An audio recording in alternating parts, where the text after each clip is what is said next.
Hi, I'm Ervin. I'm the founder of vsac.gg, and I'm happy to announce today that the website is publicly open and that anyone can create events and pages on the website.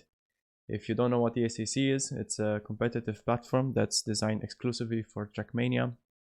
In here you can create events, you can participate in events, you can watch results and matches happening on the website, and much more. In this video I will try to go through every page that Trackmania has, try to go through all the features and capabilities and stuff like that. And we'll start with the settings page. In here you can change your nickname, select a nationality, change your password if you want, connect your Mania Planet account and add your Trackmania nickname. This is of course the new Trackmania. Profile page, straightforward. You have basic data about your user. Below you can see in which events the user has been participating in, and also in which events he's currently participating, but of course you don't see anything in here because this is a fresh account that I've created a minute ago for this video. Okay, next step would be pages. Before you can create a page, yeah, it would be nice to know what pages are on ESAC, and they have two main purposes. One would be that they provide the functionality of creating events, so you could create events through pages. And the second main functionality is you can participate in events using pages. Of course, participation is in form of a team, and that's why you have multiple types in here. You have the team type, association type, influencer type, organizer, and content creator. Of course, you can select whatever you want, whatever suits best for you and your page. There are not differences between page types. This is just for sake of representation. For this test, yeah, just go with content creator.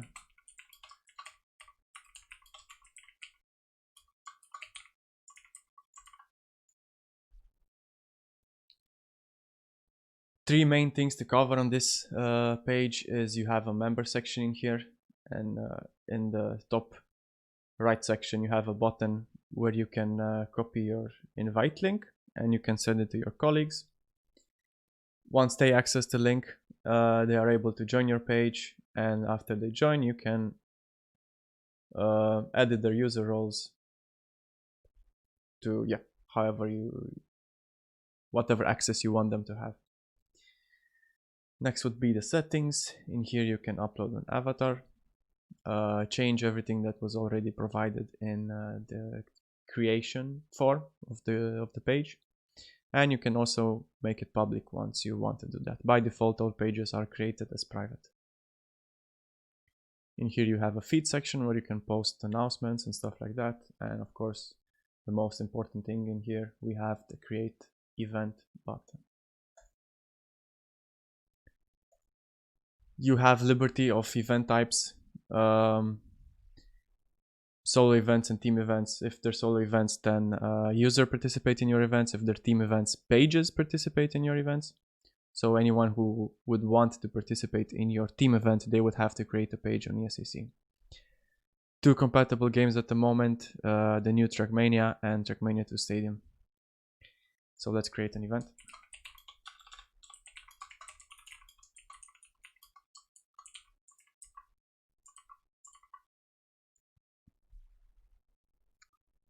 And this is the core of ESAC.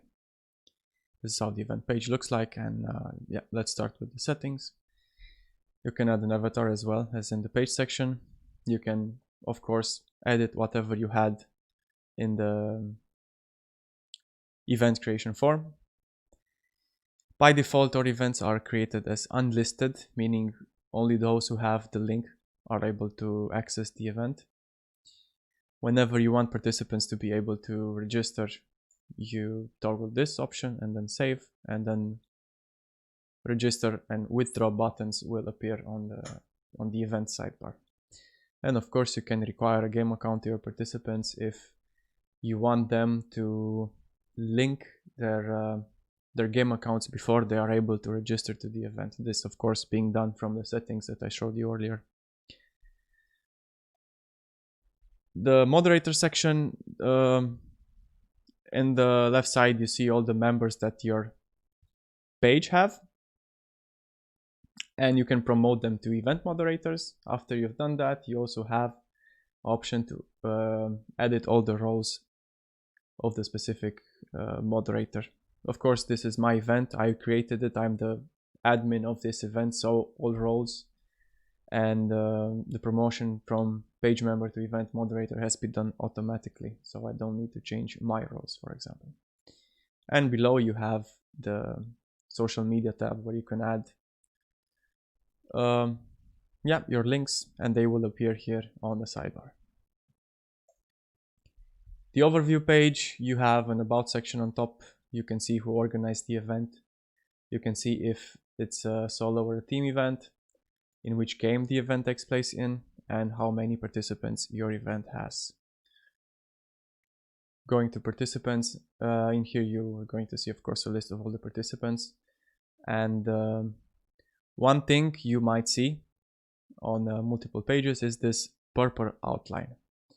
Whenever you see this outline, whenever you see this section, it means that that is an admin panel and it's only visible to you. Of course, in the participants section, you have this button that's only visible to you, and you can export a CSV file with a list of all the participants and some essential data you might need. Best example in this case would be to use this file as a means of whitelisting all your participants to your servers. Formats are being created from here.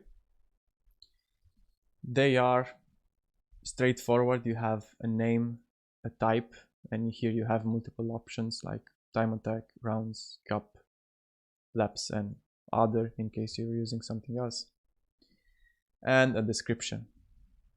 And that's about it.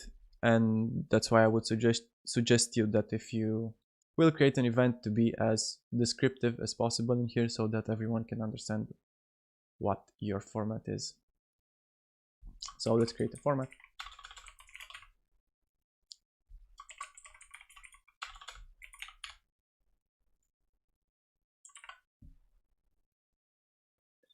You have the possibility of editing your format or deleting your format, and you will also see some buttons in here, some purple buttons. These are for console integration. Fortunately, console is not publicly available yet, so these don't do much for you.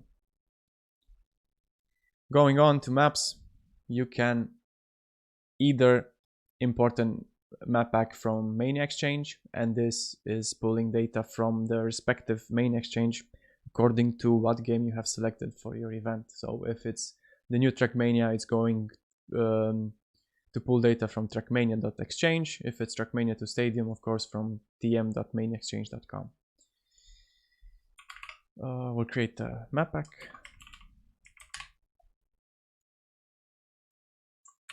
You will also see the term map pool used a lot on ESAC. We prefer map pool instead of map pack, but yeah, you can name them however you want. On the bottom, you have a button which redirects you to the main exchange page, and here you can see all the details about your map pack, and of course the same edit and delete functionality you have seen in the formats page. Last page in here is FAQ, and that's pretty simple. You add a question and an answer.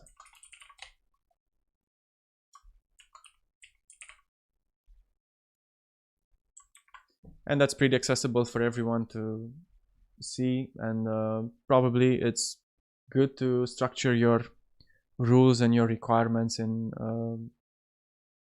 something like an FAQ, where you have multiple questions that you think might be viable, that you think there's a high likelihood of your participants asking, and it's of course much more convenient to read a list of questions than going through a really long rule book. Of course, both would be great to have, but I think it's a nice feature that you can use for your event if you want. Of course, you can delete the FAQ once you created it. And last but not least, the groups section. Now, a really key feature that we have on ESAC is format independence. And Trackmania being so diverse, we can't really put on all the fancy features like tournament trees and visualization of brackets and stuff like that. It's very hard because Trackmania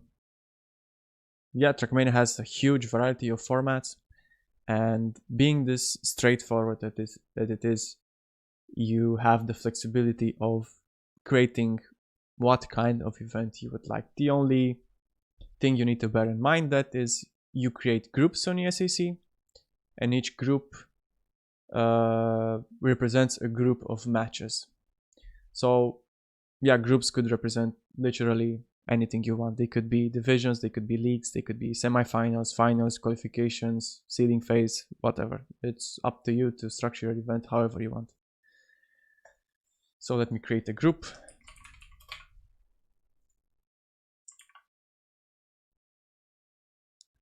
Delete and edit function as pretty much everywhere.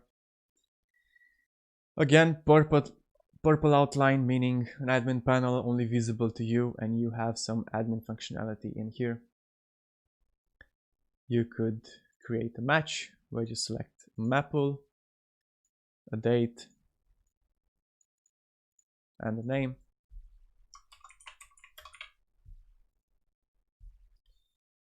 You could add the format we created earlier.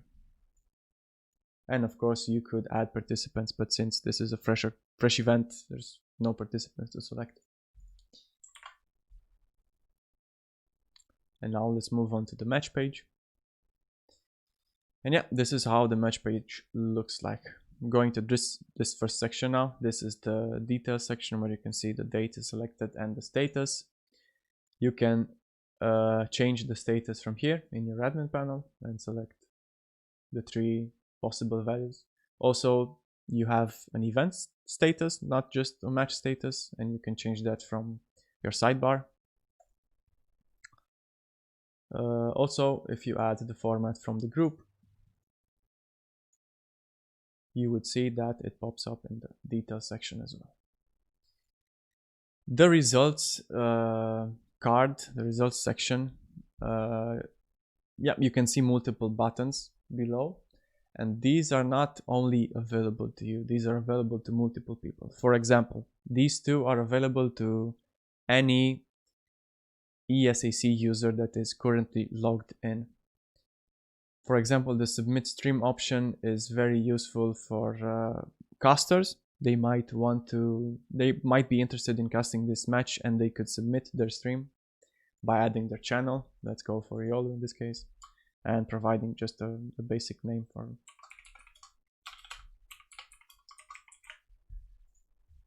for the stream. Everyone who submits will see this message, and every submission that is being done from the results section is pending, meaning that you would have to approve it. If you would scroll below, again, purple outline only visible to you. This is the moderating section. Of course, you and your moderators will be able to see this. And you can see the submitted stream, and you have the option of removing or approving them. Once you approve a stream and the match is live, a stream will pop up on top of the match page. Same for VODs, but it's not that fancy on top, as it is with the Twitch. With the Twitch AMD stream, you will see the VODs in here in the details section. Could be useful for POVs or replays of the casts. Okay, the next 2 buttons are visible for participants as well. They are able to submit match servers and results, which again need to be approved by you or one of your moderators before they are visually shown on the match page. A match server is a pretty good solution in team events, for example. If both teams have their own servers, they could submit both could submit their servers, and you approve one of them, and you don't need to let them decide on which servers they will play. You could just approve the submitted game server. Once the game server is approved and the link is provided in a good format, you will see this new button in here, which is the join button, and the participants, of course, have the capability of joining the match server directly from here. Maps are taken from main exchange according to what ID you have specified when creating a map pool on ESAC. And I think this is about it for the match page. So let's go to the rest of the more public pages on ESAC. This is the home page. On the left side, you can see featured events. They are sorted either by being ESAC featured events or according to their status. Of course, if you have live or ongoing events, you would see them on top. Same thing for matches as well. They are in relation to whatever they're featured in on the left side, and they're sorted again through their status. In the middle, a feed section with all the posts that the pages and events have created. The live page, once a match is live and also has a stream that's going on at the moment, you will see a pop-up in here with the live stream, which you can watch. And of course, on the right side of the stream, you will see some basic details of the match that's going on at the moment. Below, a history of matches, and of course all the live matches will have a higher priority in here, and you will see them more easily. Events, pretty straightforward. You have some featured events on top, again listed sorted according to their status or them being featured or not, and below a list with all the events that have been organized on ESAC or are currently going on. For pages as well, very basic, just a list of all the pages that have been created on ESAC. Easy to understand and easy to follow. And of course, the last page would be the About page. There are some links below which you can click them if you're interested in ESAC. You can follow us on Twitter, Twitch, Facebook. You could join our Discord. Your feedback is very welcome. If you have ideas, suggestions, or if you have issues, feel free to hop in on our Discord and let us know. I hope this was useful, and I'm excited. I hope we can see as many events in ESAC as possible. I think it would be a great tool for you. It will be much more easy for you to handle, much more accessible for your participants, and I hope you will enjoy it. Thanks for watching and have a great day.